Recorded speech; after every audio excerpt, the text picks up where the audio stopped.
एक बार की बात है, एक गांव में 6 दोस्त रहते थे। 6 दोस्तों में बहुत अच्छी मित्रता थी। 6 दोस्तों का स्वभाव बिल्कुल अलग अलग था, लेकिन एक बात जो उन सब में थी कि वो 6 बहुत ही बहादुर और वीर थे, एक दूसरे के मुसीबत में साथ देने वाले थे। 6 दोस्तों के नाम रामू, राधे, दिनू, हरी, नत्थू और प्रीतम थे। 6 दोस्तों की पारिवारिक स्थिति भी बिल्कुल अलग अलग थी। यहाँ एक तरफ राधे और दिनू बहुत ही गरीब परिवारों से थे, वहीं दूसरी तरफ प्रीतम एक अमीर परिवार से था। 6 दोस्त जहाँ भी घूमने फिरने के लिए जाते एक साथ ही जाते थे। एक बार 6 दोस्त पड़ोस के गांव में लगने वाले मेले को देखने के लिए गए। वापसी में उन्हें बहुत देर हो गई और देर रात वे अपने घर में दाखिल हुए। अभी वे अपने घरों की तरफ जा ही रहे थे कि कुछ 10-15 खूंखार किस्म के लोग हाथों में तलवारें और डंडे लिए हुए एक अकेले आदमी पर हमला कर रहे थे। उस अकेले आदमी के पास भी तलवार थी और वो बहुत ही बहादुरी से उनका मुकाबला कर रहा था। उन 6 दोस्तों ने फैसला किया कि इस अकेले आदमी की सहायता करनी चाहिए, नहीं तो यह खूंखार दिखने वाले लोग उसे जान से मार देंगे। वो 6 दोस्त उस अकेले आदमी का साथ देने के लिए उस लड़ाई में कूद गए। उन लड़कों की बहादुरी देखकर खूंखार हमलावर वहां से 9-2-11 हो गए। तभी रामू ने उस आदमी से कहा, आप हमारे गांव के तो नहीं हैं, हम माफी चाहते हैं कि हमारे गांव में आकर आप पर हमला हुआ। आप कौन है बताएं, आप कहाँ रहते हैं, हम आपको वहां पर छोड़ देंगे। उस आदमी ने कहा, नहीं नहीं, इसकी कोई जरूरत नहीं है, मैं बिल्कुल ठीक हूँ। कुछ दूर तक वे लोग आपस में बात करते हुए चलने लगे। बातों बातों में ही उस आदमी ने 6 लड़कों के नाम पते की जानकारी भी ले ली। उसके बाद वे सभी अलग अलग होकर अपने घर चले गए। अगली सुबह उन 6 युवकों के घर पर राजा के महल से संदेशा पहुंच गया कि उन 6 को राजदरबार में पेश होना होगा। वो 6 घबरा गए कि उन्होंने ऐसा क्या अपराध किया है जो राजदरबार में उनकी पेशी होगी। वो 6 राजदरबार में पेश हुए। राजमहल में पहुंचकर उन 6 दोस्तों को एक कमरे में बैठा दिया गया। कुछ देर बाद सिपाही उनको लेकर राजा के सामने पहुंचे। वो 6 युवक देखकर हैरान हो गए कि पिछली रात को जिस आदमी को उन्होंने बचाया था वो कोई और नहीं बल्कि खुद राजा ही थे जो उनके सामने बैठे थे। उन्होंने झुककर राजा को प्रणाम किया। राजा ने कहा, तुम सब ने कल मेरी जान बचाई थी, इसलिए आज से तुम सब मेरे मित्र हो। कल रात को मैं भेष बदलकर नगर का चक्कर लगाने गया था कि तभी कुछ डाकू लुटेरों ने मुझ पर हमला कर दिया और तुम लोग बिल्कुल सही वक्त पर पहुंच गए और मेरी मदद की, इसलिए मैंने तुम्हें यहाँ बुलाया है। राजा ने आगे कहा, मैं तुम सबकी बहादुरी से बहुत खुश हूँ। मैं चाहता हूँ कि तुम अपनी अपनी इच्छा मुझे बताओ, अगर मेरे बस में हुआ तो मैं तुम्हारी इच्छा को जरूर पूरी करूँगा। राजा की बातें सुनकर वो 6 एक दूसरे की शक्लें देखने लगे और सोचने लगे कि राजा से क्या मांगा जाए। कुछ देर सोचने के बाद उनमें से पहले ने कहा, महाराज, मैं एक टूटी फूटी झोपड़ी में रहता हूँ, हो सके तो आप उसकी मरम्मत करा दीजिए।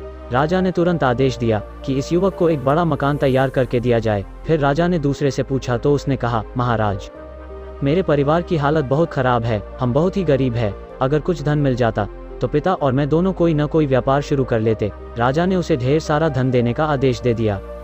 इसके बाद तीसरे युवक ने कहा, महाराज, मेरे माता पिता चाहते हैं कि मुझे कोई नौकरी मिल जाए और मैं कुछ कमा सकूं तो बहुत ही अच्छा होगा। युवक को राजमहल में ही रहने का आदेश दे दिया तो वो युवक भी बहुत खुश हो गया। अब चौथे लड़के की बारी थी।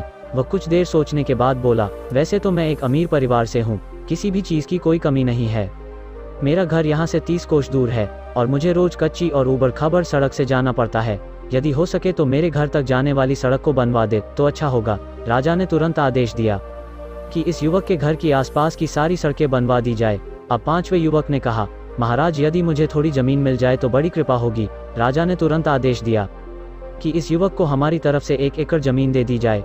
अब सभी दोस्त छठे की तरफ देखने लगे कि यह क्या मांगेगा। छठे दोस्त ने कहा, महाराज, छोटा मुंह और बड़ी बात न समझे, तो आपसे एक प्रार्थना करना चाहता हूँ कि आप एक बार मेरे घर पर मेहमान बनकर आइए।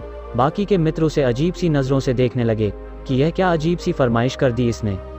वे सोचने लगे, इसकी अक्ल तो घास चरने गई है जो ऐसी बेतुकी इच्छा जाहिर कर रहा है। हम 6 में से तो यही सबसे बड़ा मूर्ख है। उस युवक की बात सुनकर राजा भी थोड़ा असमंजस में पड़ गया, लेकिन अब राजा ने वादा किया था कि उनकी इच्छा को पूरी करेगा, इसलिए राजा ने युवक के घर मेहमान बनकर आने की इच्छा मान ली। इसके बाद सभी युवक अपने अपने घर चले गए। कुछ दिन यूं ही बीत गए। अब उस आखिरी युवक के घर राजा को मेहमान बनकर जाना था। इस कारण से उस युवक के लिए एक आलीशान मकान बनाने की तैयारी शुरू कर दी। कुछ दिन बाद वो युवक आलीशान मकान में आराम से रहने लगा। अब राजा को वहां जाना था तो बहुत से नौकर चाकर का भी प्रबंध उस घर में कर दिया गया, जिससे कि राजा को कोई भी परेशानी ना हो। उसके घर तक राजा की सवारी जानी थी।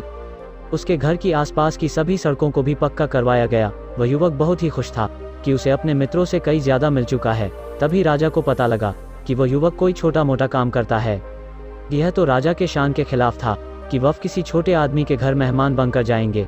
तो राजा ने आदेश दिया कि उसे राजदरबार में किसी अच्छे पद पर नियुक्त किया जाए। इसलिए उस युवक को मुख्य राजदरबारी की नौकरी दे दी गई। अब सब कुछ सही हो चुका था, तो राजा ने उस युवक के घर मेहमान बनकर जाने के लिए एक दिन निश्चित कर लिया। लेकिन एक समस्या फिर से सामने आ गई। शाही कानूनों के अनुसार राजा किसी भी अजनबी के घर मेहमान बनकर नहीं जा सकते थे। तब राजा के मंत्री ने कहा, महाराज, यह युवक बहुत ही ईमानदार है और उसकी बहादुरी तो आपने देखी ही है, इसके अलावा वो बहुत बुद्धिमान भी है।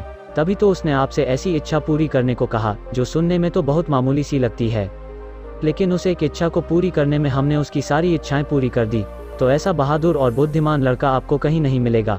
आप अपनी बेटी की शादी उससे करवा दीजिए, इससे वो एक अजनबी भी नहीं रहेगा। राजा को अपने मंत्री की बात जच गई। राजा ने अपनी पुत्री का विवाह उस युवक से करवा दिया। अब वह युवक फुला नहीं समा रहा था।